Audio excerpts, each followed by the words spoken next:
નમસ્કાર વિદ્યાર્થી મિત્રો, આજના આ વિડીયોમાં આપણે MSN1માં રેસ્પિરેટરી સિસ્ટમ અને તેમાં ખૂબ જ અગત્યનો પ્રશ્ન અને દર વખતે કાઉન્સિલમાં પૂછાતો પ્રશ્ન, હાલની જે 12/6/2023ની છેલ્લી પરીક્ષા લેવાની તેમાં પણ આ પ્રશ્ન પૂછાયેલો હતો. તો આપણે ચર્ચા કરીએ ખૂબ અગત્યના એવા પ્રશ્નની. વારંવાર વિડીયો જુઓ તો અવશ્ય આ ટોપિક તમને યાદ રહી જાય. અને આ પ્રશ્ન એવો છે કે જેમાં તમામ જે પ્રશ્નો છે રેસ્પિરેટરી સિસ્ટમને લગતા એની મોટાભાગની જે આપણી નર્સિંગ મેનેજમેન્ટ અને ટ્રીટમેન્ટ છે એ આવરી જાય, એટલે કે અમ્બ્રેલા ઓફ ધ ક્વેશ્ચન આને કહી શકાય. તો welcome to YouTube channel Ramesh Kaila. પ્રશ્ન કંઈક એવો છે, ડિફાઇન COPD એટલે કે ક્રોનિક ઓબ્સ્ટ્રક્ટિવ પલ્મોનરી રોગની વ્યાખ્યા આપો. 3 mark. Write aetiology and sign symptom of COPD. Chronic obstructive pulmonary રોગના કારણો અને ચિહ્નો લક્ષણો લખો. અને C, describe the nursing management of COPD patient. તો first of all we have to start with the definition of the COPD. જ્યારે આપણે COPDની ડેફિનેશન લખવાની હોય ત્યારે COPDની ડેફિનેશનમાં ઇલ્યુસ્ટ્રેટ કરાય, કારણ કે 3 માર્કની છે. તો તમને ફૂલ ફોર્મ તો આવડે જ છે. તો COPD means chronic obstructive pulmonary disease, જે લાઈફ થ્રેટનિંગ લંગ્સ ડિઝીઝ છે, એટલે કે એમાં મૃત્યુ પણ થઈ શકે, પેશન્ટનું ડેથ પણ થઈ શકે એવો ડિઝીઝ છે, એટલે લાઈફ થ્રેટનિંગ કહેવાય. તેના કારણે લંગ્સના એરવેમાં ક્રોનિક ઓબ્સ્ટ્રક્શન જોવા મળે છે. લંગ્સના એરવે મીન્સ બ્રોન્કસ, બ્રોન્કાઈ, એલ્વિયોલાઈ, જે લંગ્સનો એરવે છે તો એમાં ક્રોનિક ઓબ્સ્ટ્રક્શન એટલે કે પહેલા ઓબ્સ્ટ્રક્શન થાય અને વારંવાર આવું ઓબ્સ્ટ્રક્શન જોવા મળે. અમુક કેસમાં એર સેક એટલે કે એલ્વિયોલાઈ છે એ ડેમેજ થાય છે, જેને એમ્ફેઝિમા પણ કહેવાય છે. એમાં એર સેક છે એ ડેમેજ થાય અને એમાં એર ભરાઈ જાય તો એને કહેવાય પિંક પફર કહેવાય. કેવું કહેવાય? પિંક પફર. તો આને COPDનું આપણે કહી શકાય. કોઈ ઇંગ્લિશમાં લખો વ્યાખ્યા તો પણ ચાલે કે chronic obstructive pulmonary disease is common lungs disease causing restricted airflow and breathing problem, એટલે કે એરફ્લોને રિસ્ટ્રિક્ટ કરે અને બ્રીથિંગ પ્રોબ્લેમ છે, જેને ક્રોનિક ઓબ્સ્ટ્રક્ટિવ પલ્મોનરી ડિઝીઝ કહેવાય. It is sometime called emphysema or chronic bronchitis also. એટલા માટે આને કીધું કે COPD is an umbrella term and range of the progressive lungs disease, એટલે કે અમ્બ્રેલા ટર્મ એટલે કે એક COPDના રોગમાં, એક COPDના ડિઝીઝમાં ઘણા બધા લંગ્સ ડિઝીઝ મળી અને છેલ્લે લાસ્ટમાં છે એ COPD થાય, COPD ડેવલપ થાય. તો chronic bronchitis and emphysema both result of the COPD. Bronchitis થાય, ક્રોનિક બ્રોન્કાઇટિસ થાય અને ત્યાર પછી ક્રોનિક બ્રોન્કાઇટિસ એમને સતત ચાલુ રહે તો COPD ડેવલપ થાય. અમુક કેસમાં એરવેમાં ઇન્ફ્લામેશન એટલે કે ઇરિટેશન જોવા મળે, જેના કારણે ક્રોનિક બ્રોન્કાઇટિસ એટલે બ્લુ બ્લસ્ટર કહેવાય એને. તો અહીં COPDમાં આ છે એ નોર્મલ બ્રોન્કાઈ છે, નોર્મલ એલ્વિયોલાઈ છે. સામાન્ય રીતે COPDમાં શું થતું હોય તો જે હેલ્ધી લંગ્સ હોય એ લંગ્સના એલ્વિયોલાઈ, એ લંગ્સના લોબમાં ઇન્ફ્લામેશન લાગે, એ લંગ્સના બ્રોન્કસ, બ્રોન્કાઈ અને એલ્વિયોલાઈમાં ઇન્ફ્લામેશન લાગે. જે બ્રોન્કાઈ છે, જે બ્રોન્કસ છે એ એકદમ નેરો થઈ જાય અને એમાં ઇન્ફ્લેટ થઈ જાય, જ્યારે એલ્વિયોલાઈ છે એ એલ્વિયોલાઈ પણ એકદમ નેરો થઈ જાય, એટલે જે ટૂંકમાં એરવે ઓબ્સ્ટ્રક્શન થાય.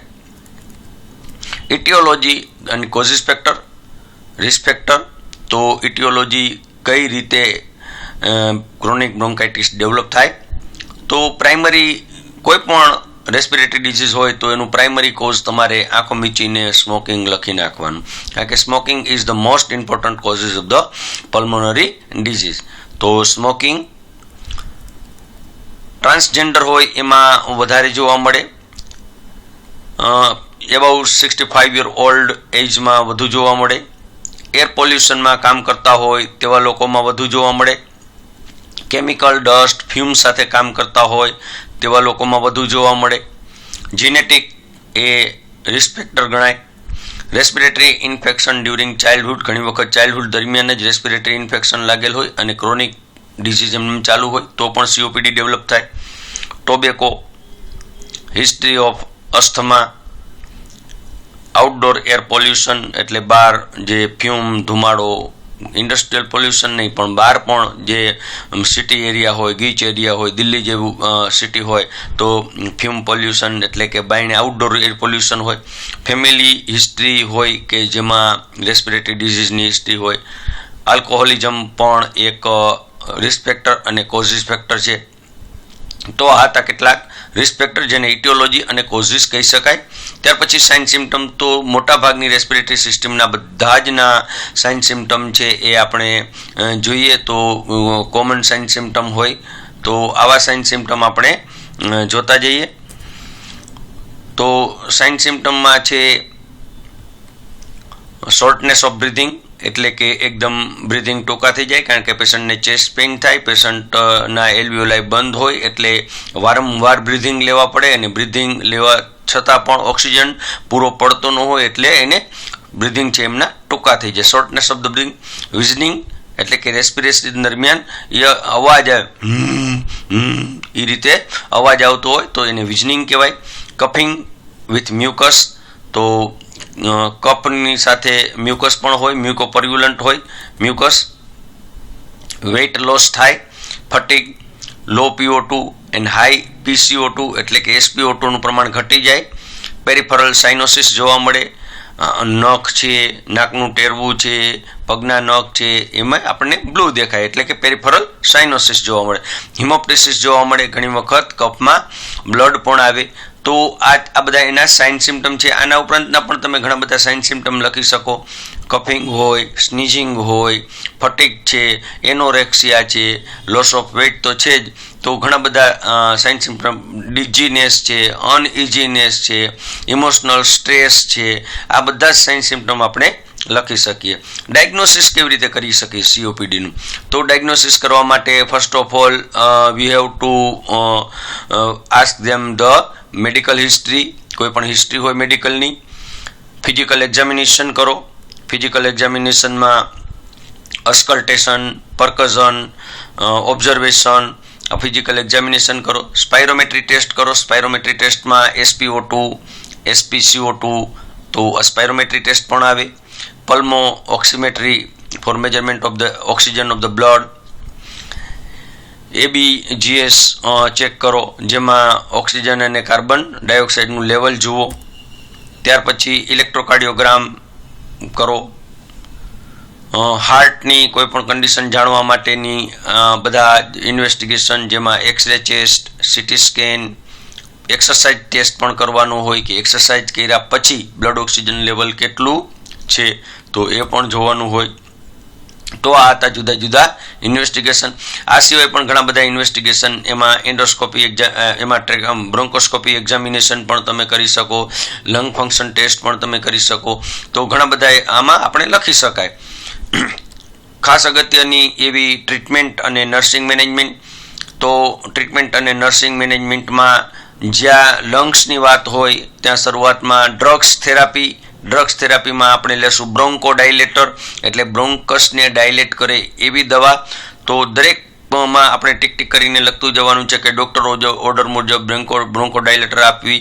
જેમાં તમને જો નામ આવડતા હોય દવાના તો સાલ્બ્યુટામોલ, સાલ્મેટોરલ એવા તમે લખી શકો. ત્યાર પછી ડૉક્ટર ઓર્ડર મુજબ એન્ટીકોલેજન ડ્રગ્સ આપવી જેમાં ઇમ્પ્રાટ્રોનિયમ, પછી ટાયોટ્રોપિયમ આ રીતે લખી શકો. ઇટોફાઇલિન, થિયોફાઇલિન, ડેરિફાઇલિન, એમાઇનોફાઇલિન વોર્ડમાં વપરાતી દવાઓ છે. આ બધી બ્રોન્કોડાયલર ડ્રગ્સ છે. ત્યાર પછી એન્ટી ઇન્ફ્લામેટરી મેડિસિન આપવાની હોય. એન્ટી ઇન્ફ્લામેટરી એટલે એમાં આપણે નોન સ્ટેરોઇડલ એન્ટી ઇન્ફ્લામેટરી ડ્રગ્સ આપવાની હોય જેમાં ડૉક્ટર ઓર્ડર મુજબ એન્ટી ઇન્ફ્લામેટરી ડ્રગ્સ આપવી. દાખલા તરીકે આઇબુજેસિક, એસાઇક્લોફેનિક એસિડ, બરાબર. પછી સપ્લિમેન્ટલ ઓક્સિજન એટલે કે ઓક્સિજન થેરાપી એમ પણ લખી શકો તમે. ઓક્સિજન થેરાપી આપવી. ડૉક્ટર ઓર્ડર મુજબ જરૂર જણાય તો ઓક્સિજન થેરાપી આપવી. એન્ટીબાયોટિક તો આ નર્સિંગ કેરના મુદ્દા છે બધાય. આ રીતે પણ તમે મુદ્દા લખી શકો. એન્ટીબાયોટિક તો ડૉક્ટર બોર્ડર મુજબ બેક્ટેરિયલ ઇન્ફેક્શન અને લંગ ઇન્ફેક્શન પ્રિવેન્ટ કરવા માટે એન્ટીબાયોટિક્સ આપવી જોઈએ. બરાબર. જરૂર પડે તો ઇન્જેક્શનના રૂપમાં પણ એન્ટીબાયોટિક્સ આપવી જોઈએ. એન્ટીબાયોટિક્સના અહીંયા તમે નામ લખો. ઇન્જેક્શન એમ્પિસિલિન ઇન્જેક્શન, સિફેક્ઝિમ, બરાબર, ટેબ્લેટ ઓફ્લોક્સાસિલિન વગેરે બધા નામ પણ લખી શકો.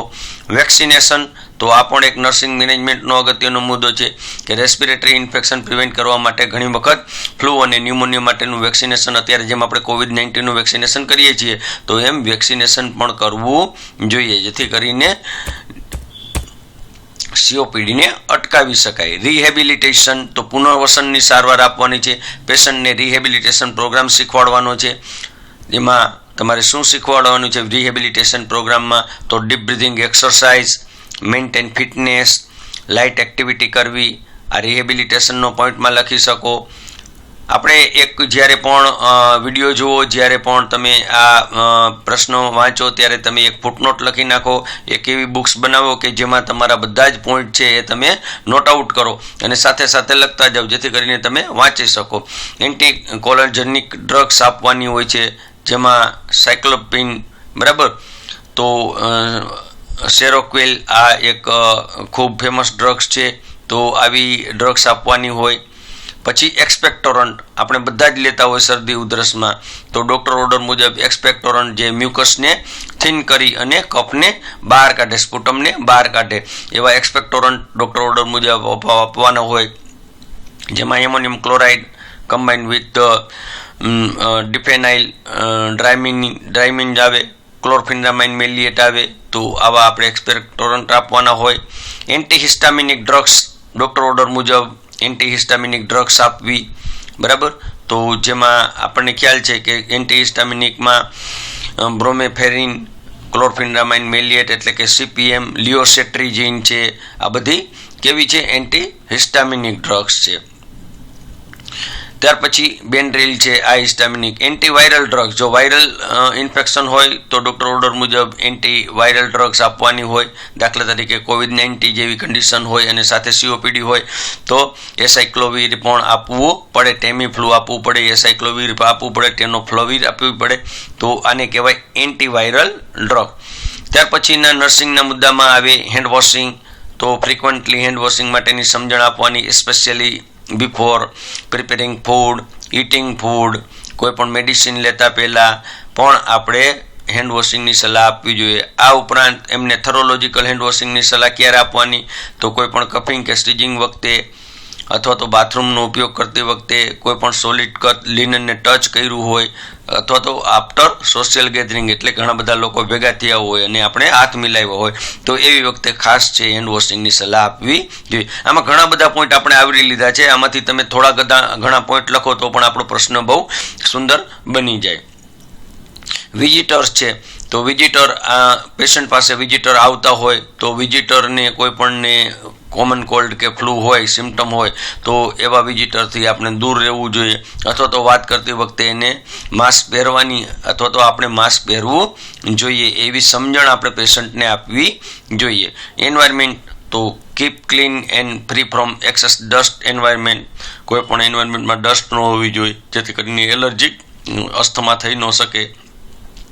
Don't work in a visit any of construction site, કોઈ પણ કન્સ્ટ્રક્શન સાઇટ ઉપર વિઝિટ. બહુ નાના પોઈન્ટને આવરી લીધા છે. આમાંથી તમે ઘણા બધા પોઈન્ટ તમે એક્ઝામમાં પણ લખી શકો, યાદ રાખી શકો, અને ક્યાંય ઓરલ પ્રેક્ટિકલમાં પણ આ પોઈન્ટ બધા યાદ રાખી શકો કે કોઈ કન્સ્ટ્રક્શન સાઇટની વિઝિટ નહીં લેવાની, વેર માસ્ક પહેરવાનું, avoid air pollution, avoid tobacco smoke, avoid wood and oil smoke. એટલે કે વુડ એટલે ક્યાંક આપણે લાકડાની ફેક્ટરીમાં જાય અને એનો વેર ઉડતો હોય તો પણ ઘણી વખત અસ્થમા થઈ શકે.